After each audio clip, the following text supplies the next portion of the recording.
Next up, we're going to have Gary Hayslip and Sarah Miller. Gary, how are you doing today? All right, how you doing? I am sick. Sarah, how are you doing? Doing well, thank you.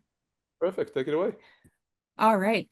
So when custom GPTs came out, Gary and I, along with the rest of the world, started thinking through how could we use them, what are their boundaries, how can we secure them, and what can we integrate them with. And we had this initial idea of kind of at a Hey Siri model where, Gary wakes up at the beginning of the day and he needs to know what the status of the environment is. How can we get ChatGPT to provide that? So we created this SID the CyberCat GPT in our enterprise instance to try to test out that theory. And one of our first integrations was with Jira. One of our other engineers was also doing a Jira integration, and so we worked with him as well to try to get a status of all of the tickets that we had in the environment. Jira is our ticketing system, and we found that we were successful in being able to provide a list and to kind of dig through some of the different tickets that we had in the environment. The way we did the integration was we set it up with the REST API and had to limit the amount of information that it brought back because Jira tickets are quite lengthy, and we had to think through pagination at the same time. And kind of cap some of this out, give it some context. We did identify that we had to both provide some detail about the variables in the schema, but then also in the instructions because we wanted a kind of standard output for the way the response was supposed to show up in our view.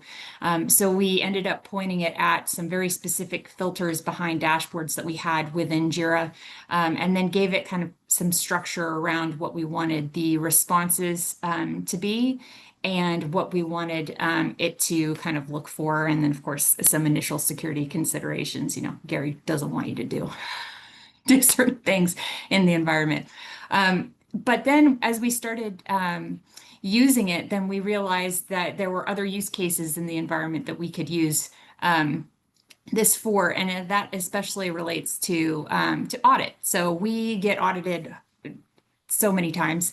And some of the types of requests that we get are things like, here's a list of 50 people.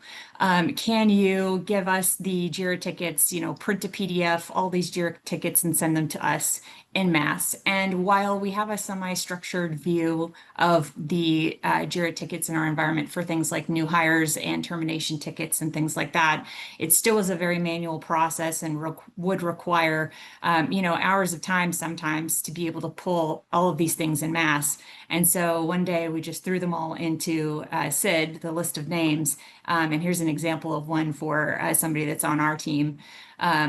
And said, hey, can you give us the Jira tickets? And surprisingly, it had a really high success rate of being able to at least give us the ticket numbers, which was the first step. And so while this is a very small thing, it at scale saved us a lot of time, especially since we're in audit all the time. So this is just an example of how you can create efficiencies even in the security environment. Gary, do You you know, have anything you want to add? yeah, we have about five different international regulators, and so just as you think you're done with one audit, another one's kicking off, and a lot of times it's some of the same data. And we found this was a lot easier once we started building this out and saving the queries. You're able to reuse a lot of it, as well. And some of the other things we found is once we started connecting the GPTs together, the GPTs just assume they can talk to each other. It's kind of like toddlers once they start talking to each other. We actually had to go in the scripting and kind of explain to it, okay, you can take this data, but don't share this data or don't say these things. And it was a learning process for us, especially when we started connecting the GPTs that were outbound outside the environment to collect threat intel and bring it back in. And that's a whole other discussion. But so that's pretty much it in a nutshell. And thank you, Sarah. Um, I'm leaving as CISO at SoftBank. Sarah is taking over. Everybody meet Sarah, and this was one of her main projects. So I wanted her to be able to present. All right. Thank you very much.